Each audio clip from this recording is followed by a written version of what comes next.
Fábio, então, mais uma vez, muito obrigada por você ter aceito o nosso convite para a FLIS 2020. Aqui é um espaço que a gente reserva para falar com os autores, com os lançamentos da FLIS 2020. A gente chama esse espaço de Chá com Livros, que é uma revista digital onde a gente dá dicas de literatura e outras dicas de interesse geral, como gastronomia, arte, música, sempre misturados com literatura. É um prazer enorme ter você com a gente, onde a gente vai falar sobre... Obrigada. Onde a gente vai falar sobre os segredos de Dona Joanita, que o Fábio Monteiro lança oficialmente na FLIS 2020. Fábio, como foi lançar e como está sendo lançar, né? Como foi não, mas como está sendo lançar o livro Os Segredos de Dona Joanita na pandemia, nesse momento em que você acaba tendo que trabalhar com esses desafios, home office, que apesar que o autor acaba trabalhando bastante em casa, mas sabendo que seus leitores também estão distantes, ao mesmo tempo próximos, porque a gente hoje usa essas tecnologias digitais para fazer reunião, live. Como foi esse processo criativo durante a pandemia? Ana, lançar um livro é sempre abrir janelas, né? Horizontes que vão se desdobrando sobre a nossa janela e a gente vai encontrando e reencontrando os leitores por meio dos livros e por meio das literaturas que circulam de mão em mão, né? Lançar Os Segredos de Dona Joanita em plena pandemia traz esse desafio da gente pensar nesse leitor hipotético, né? Nesse leitor que de fato possa encontrar o nosso livro e por meio de uma rede, enfim, das suas redes, propagar essas narrativas que a gente publica. Os Segredos de Dona Joanita é um livro muito especial na minha carreira, né? É o 10º livro, eu estou fechando um ciclo aí, né, desses 10 primeiros livros, e é um livro juvenil que traz como protagonista uma personagem que atravessa tempos difíceis. Dona Joanita, ela nasce, né, no período medieval, ela nasce sob os olhares, né, de uma mentalidade histórica em que todos são julgados por meio de uma ótica comum, né? A diversidade é pouquíssimo aceita e por algum motivo que eu acho que os leitores terão que investigar a arqueologia de Dona Joanita para descobrir, ela é repugnada por aquela sociedade desde o nascimento, né? Ela desde criança, o pai não suporta vê-la, a mãe também não, e ela terá que se virar nesse lugar medieval sob olhares de todos. E por isso ela se distancia dessa sociedade e ela vai viver durante um bom tempo reclusa.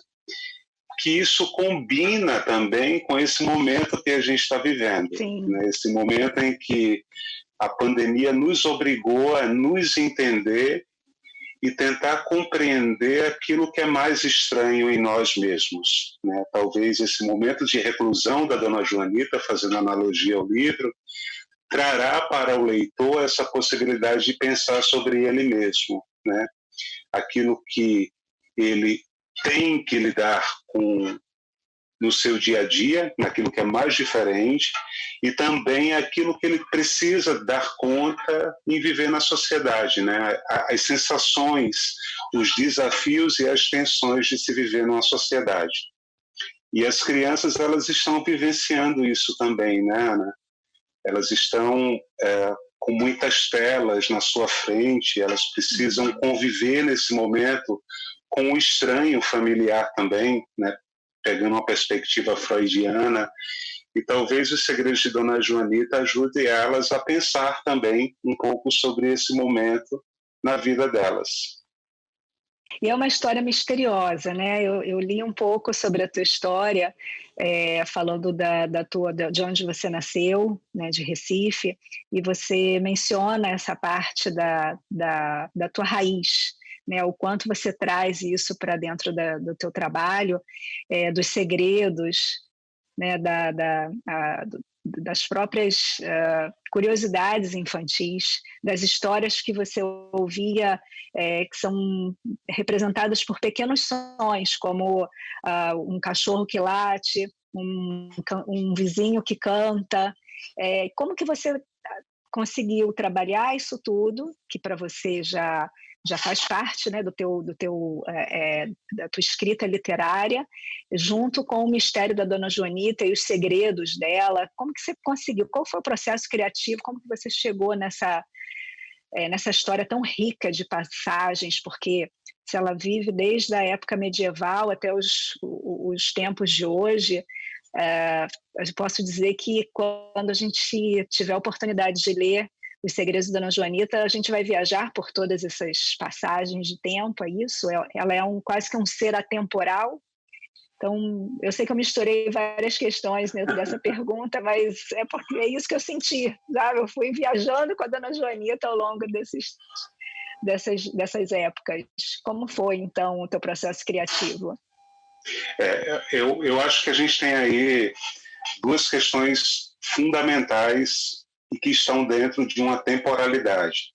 Essa temporalidade cronológica, né, que ela percorre uma trajetória do período medieval até a contemporaneidade, né, e o livro ele vai pontuando alguns momentos históricos muito conhecidos pela humanidade. Eu diria para você momentos históricos tenebrosos, mas que, sob o ponto de vista da narrativa de Dona Joanita, são menos tenebrosos do que o temor que a comunidade sente dela. Ela é uma mulher muito desafiadora para seu tempo, e isso traz olhares, né, muito impregnados de preconceito contra essa potência feminina da Dona Joanita. Acho que isso é um ponto relevante no livro e que eu procurei tecer com muito cuidado para que o leitor pudesse entender essa potência feminina da personagem. Mas tem um outro tempo também que está dentro de um tempo não tão demarcado pelo relógio, que é um tempo imaginativo, que é um tempo suspenso dentro da própria cronologia de Dona Joanita, que é esse tempo do reencontro com ela mesma, em que ela, por meio dessa trajetória, ela vai compreendendo um pouco das suas potências. E eu penso, Ana, que todo livro traz essa narrativa, né? Antes de chegar na mão do leitor, ele passa por uma narrativa que é a narrativa do próprio ato imaginativo de quem escreve, né? Daquele que ilustra, do artista que está envolvido nessas narrativas. E eu sou de uma terra, né, eu sou do Recife, de muitos mal-assombros, de muitos assombros. Eu lembro que quando eu era pequeno, a gente tinha poucas luzes na rua que eu morava, e uma das questões mais legais assim, era a gente puxar a cadeira de balanço no final da tarde, quando o sol ia caindo e a noite ia adentrando no nosso imaginário, para que a gente pudesse sentar na calçada e primeiro falar da vida de todo mundo, né? E quando o assunto cessava, aí chegavam outras histórias da mula sem cabeça, da perna cabeluda. Então era esse imaginário, essa ausência de censura do que era uma história para adulto e uma história para criança, povoava o nosso imaginário em brincadeiras. E eu costumo dizer que a minha casa, apesar de ser uma casa com muitas conversas, ela não foi uma casa, na minha infância, com muitos livros, mas foi com muitas narrativas, né? Nós ocupávamos todos os espaços vazios com muitas conversas e com muitas histórias de ancestralidade. E aí eu acredito que é por causa disso que Dona Joanita bateu na minha porta para que eu escrevesse para ela, e por ela, e por mim também. Mas o que eu estou tentando te dizer é que tem um lado racional na construção dessa história. Eu queria falar sobre uma personagem que trouxesse essa ancestralidade não apenas para as meninas, mas para os meninos também. Eu acho que a gente está precisando falar sobre essa ancestralidade feminina desde a época que a gente abandonou o matriarcado e assumiu o patriarcado, né? Desde a época em que a gente deixou lá na pré-história essa relação coletiva, né? essa relação de divisão de tarefas que a gente tinha, esse respeito às diferenças, e a gente assumiu depois da pré-história a ideia do patriarcado, né? A ideia da propriedade, a ideia do eu mando e você faz. Então eu queria falar um pouco sobre essa narrativa. Agora, como surgiu a Dona Joanita, aí eu acho que a gente precisaria um tempinho a mais para eu investigar a minha arqueologia imaginativa para poder te contar. Mas eu acho que eu não conseguiria te explicar. Eu acho que eu fui escolhido por essa história mais do que eu escolhi para escrever. Que você escolheu, porque ouvindo um pouco você e pelo que eu já tinha lido sobre o livro, parece uma mistura, primeiro uma mulher forte, sem dúvida, um símbolo, né, de uma mulher visionária, inclusive, da sabedoria feminina, do quanto você pode, sim, contar com isso, não desprestigiar, que é o que eu acho que acontece muito já há muitos anos, infelizmente, mas também uma mistura de Joana d'Arc com a atualidade, né? Com mulheres que de fato representaram e que estão ainda sendo lembradas porque sofreram, apesar de tudo, apesar de serem, talvez por serem visionárias, elas tiveram aí um traço de sofrimento na sua história, mas deixaram suas mensagens, né? Não quero dizer com isso que toda mulher precisa ser sofrida. Na verdade, quando a gente escreve, até para ultrapassar esse paradigma, né, eu acho. Não necessariamente isso precisa acontecer, né, exatamente nessa ordem e com esse grau de sofrimento da Dona Joanita. E até que ponto ela conseguiu, de fato, superar esse estigma, né, de não ser bem recebida pelos povos. Por que ela não era bem recebida? Porque ela fugia do normal, ela fugia do que era comum, e não só mulheres, mas homens, e, enfim, diversas pessoas passam por esse caminho, né, que às vezes de fato é um caminho de sofrimento até que ele ou ela consiga ultrapassar, que é dar esse pulo do gato, que eu chamo. Né? Como é que você usa isso ao seu favor, usa isso a favor da sociedade. E aí foram essas lembranças que me vieram, sabe? Uma mistura mesmo de Joana d'Arc, que era uma mulher visionária para a época, uma mulher que queria lutar pela sua história, mas que não era aceita pelo fato dela ser mulher. Até hoje em dia, né? Outras histórias que a gente sabe que existem e que são mulheres aí lindíssimas que hoje traçam essa não só memória, mas também nos dias atuais, né? As histórias dos dias atuais. Então, é um livro infanto-juvenil, mas me traz uma profundidade enorme, sabe? De ler e de entender um pouco desses meandros, dessas entrelinhas. Eu estou errada? Ou a minha imaginação foi muito fértil nesse sentido? Olha, primeiro assim, se todo leitor que fizer a leitura conseguir criar essas pontes que você está criando, eu já estou satisfeito, né? Eu acho que um livro para a infância e um livro para jovem, ele traz esse frescor, né? Esse frescor da escrita que vai nos envolvendo, que vai nos levando para esse campo que é um campo compartilhado pelas crianças e por pessoas que estão na nossa idade e que vivenciaram efetivamente a infância, né? Um livro para a infância e juventude é um livro que nos convida a adentrar e apreciar os encantos da infância. Quando você traz todas essas referências, eu acho que são referências que irão depender do leitor, né? Os leitores que já traçam ou que traçaram um trajeto nas leituras e que possuem um repertório e que conseguem fazer as associações em relação a essa personagem, que é um pouco ela, mas um pouco de tantas outras mulheres, né? Acho que a gente vai ampliando essa leitura.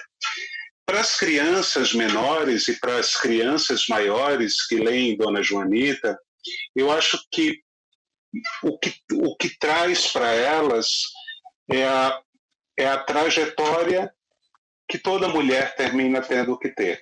Uma trajetória de uma estrutura social, né, de uma estrutura histórica, de muitos desafios. E para cada desafio, um segredo diferente para contornar ele. Dona Joanita, ela é uma personagem que ela é observada por uma criança, por um menino, porque esse menino é o meu lugar de fala, né? Eu não seria leviano com as mulheres, porque o meu lugar de fala é um lugar de quem observa essa trajetória de ancestralidade. Então, o meu narrador, ele me diz muita coisa sobre a Dona Joanita, mas ele entende muito menos do que a Dona Joanita entende sobre ela. Porque cada menina, cada mulher entende muito mais sobre si do que os homens entendem sobre elas. Então eu quis respeitar essa fronteira para que eu pudesse traçar essa narrativa, para que eu pudesse construir com vocês essa narrativa. Então o meu livro ele é muito mais para que eu sensibilize do que para eu contar toda a história da Dona Joanita, porque toda a história da Dona Joanita não me pertence, pertence a vocês. Então, o meu intuito é de provocar vocês a pensar sobre essas questões que você está me cutucando, mas que eu acho que é muito mais do universo feminino do que do meu universo. Né? O meu lugar de escritor dessa narrativa é justamente esse lugar, de eu ambientar a história para que vocês adentrem nela. Mas a Dona Joanita, num determinado momento, ela joga um feitiço no menino, né? Ou joga um feitiço em você. Você vai contar pra gente aqui qual é o feitiço? Menino muito linguarudo. Nossa, se deixar ele... A fofoca é uma coisa muito importante na história, né? Se a gente não tivesse a fofoca, é provável que a gente não tivesse desenvolvido a linguagem, né? E esse menino, ele, no primeiro momento, ele quer fofocar sobre essas caixinhas misteriosas, porque Ana é uma personagem que, apesar da sua ancestralidade, ela vai se surpreendendo também com a ancestralidade de outros povos, né? Então, ao longo da sua trajetória, ela vai receber 3 caixinhas misteriosas e ela vai receber essas caixinhas misteriosas quando ela já está madura para recebê-la. E a primeira caixinha que ela recebe, que de fato vem do norte da África, que ela vai abrindo, e quando ela olha aquele segredo que está sendo revelado para ela e que ela fica pasma com aquele segredo, porque ela a princípio não entende. Mas aí é claro que os leitores só vão descobrir esses segredos se lerem o livro, né? E cada segredo revelado... E cada segredo revelado... E cada segredo revelado, de fato, para ela, é um desafio para o leitor, né? Pensar sobre ele. E eu acho muito legal e eu sou muito encantado com essa personagem porque ela também se dá o direito a se transformar, né? Então, ao longo dessa trajetória, ela também vai assumindo aí outros desafios de transformação, outras formas de olhar para a vida, outras formas de olhar para o outro, porque eu acho que quando a gente parte, né, para uma escrita, tem alguns incômodos que nos levam a escrever sobre isso, né? Um dos primeiros incômodos que eu tenho é justamente esse julgamento prévio, né? Esse julgamento sem conhecer de fato a causa. E era algo que preconceito, né? Que é o preconceito. né? Então, isso já há um bom tempo que vem me acompanhando e era algo que eu gostaria de conversar com os leitores, né? Esse pré-julgamento. Uma outra questão é justamente o quanto é libertador quando a gente assume, né, algumas responsabilidades públicas.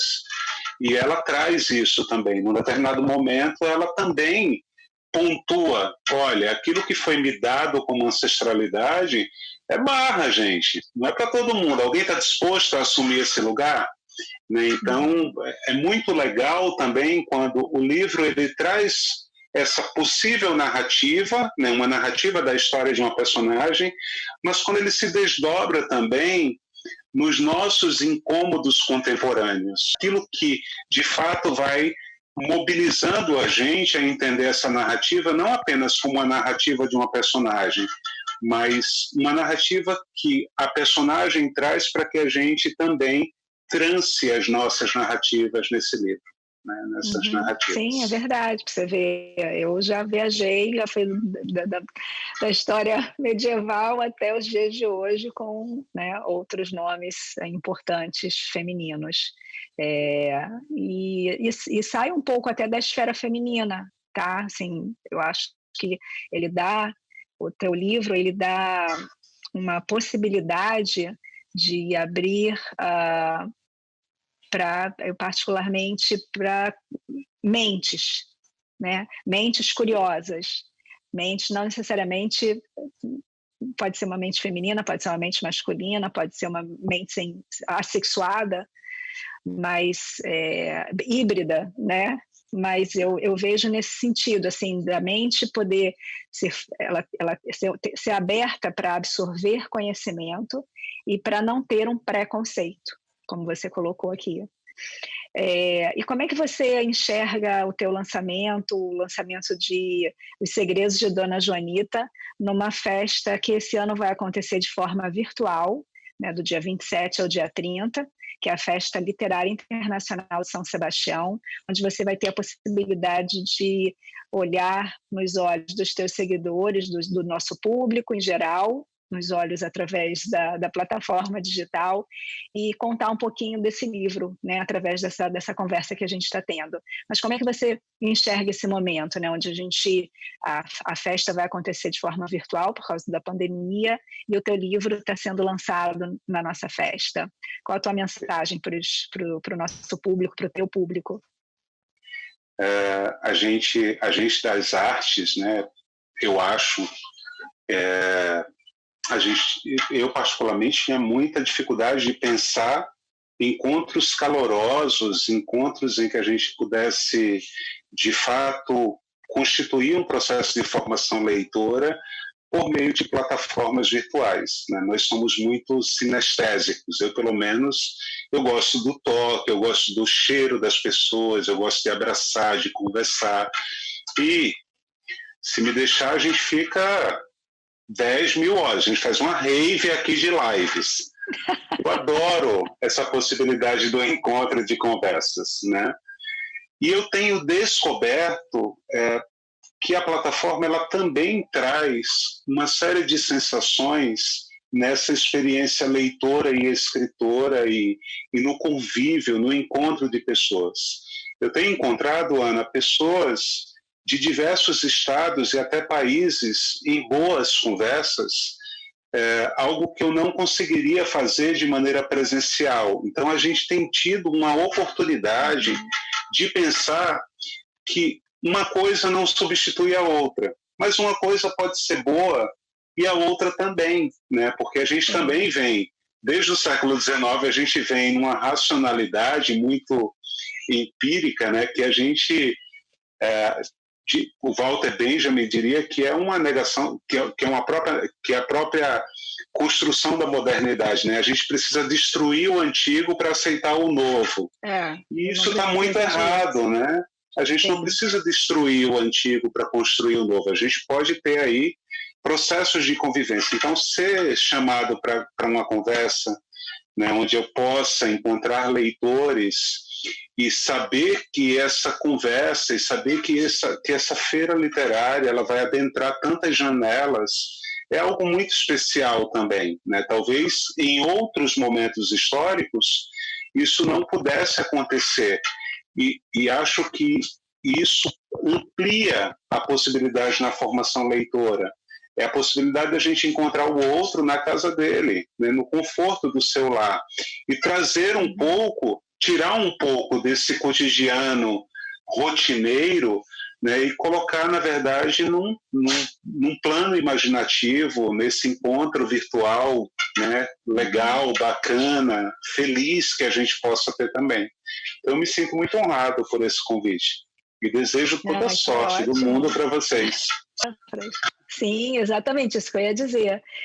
Obrigada pelas tuas palavras, mas eu também vou dizer aqui é o nosso imenso prazer de receber você na FLIS 2020, a gente poder fazer esse bate-papo e passar para os leitores um pouco da tua história, um pouco da história do livro, né? Os segredos, na verdade, eles só vão descobrir depois de ler o livro, né? Assim como eu também, né? Estou super curiosa. Como é que foi a história do feitiço também, do jovem, né, que verdade. tentou ali burlar as regras da Dona Joanita. Geralmente acontece quem tem língua grande. Tá. É fato. Então isso a gente já... Portanto, quem descobriu... Hashtag fica a dica. Quem descobriu os segredos não pode contar para o outro. Tem que ficar para si. Sim, claro. Este é o segredo. Então, está sendo muito gostoso entender um pouco do processo criativo do Fábio ao trabalhar um livro que foi praticamente finalizado dentro da quarentena, no momento em que a gente, né, todos nós estamos isolados. Tudo bem que todo o processo criativo, principalmente de um escritor, eu pelo menos imagino, falando de imaginação, eu imagino que seja uma coisa mais reclusa mesmo, né, interiorana. Você faz essa viagem e depois abre as janelas, pronto, acabei, né? Entrega as páginas do livro para a editora. O livro Os Segredos de Dona Joanita foi escrito pelo Fábio Monteiro, a editora é a Editora de Cultura, e nós teremos o prazer de lançar esse livro com vocês na FLIS 2020, entre os dias 27 e 30 de agosto. Uma festa que vai acontecer de forma totalmente online este ano, por conta da pandemia, mas que nem por isso faltarão informações, faltarão histórias e... como o Fábio contou aqui, nesse caso especial da Dona Joanita, histórias não necessariamente mal assombradas, mas histórias de um imaginário do Fábio que nasceu em Olinda, Pernambuco, e que conviveu com histórias de várias referências. Foi assim que o Fábio conseguiu trabalhar a imaginação dele, né? Foi a partir dessas histórias, e agora conta com mais um livro, já é o 10º livro do Fábio, Os Segredos de Dona Joanita. Fábio, super obrigada, foi ótima essa nossa conversa, te vejo na FLIS, e está sendo um prazer a gente poder lançar o teu livro nesse encontro que a gente vai fazer, que esse ano, por causa da pandemia, vai acontecer de forma online, né? Mas a gente vai se ver por lá. Ana, eu que agradeço, muito obrigado. Você foi muito generosa comigo e eu desejo toda sorte para essa festa tão linda que é a FLIS. E imagina, eu que te agradeço aqui pelo lançamento, por ter escolhido a gente para lançar com você e com a Editora de Cultura.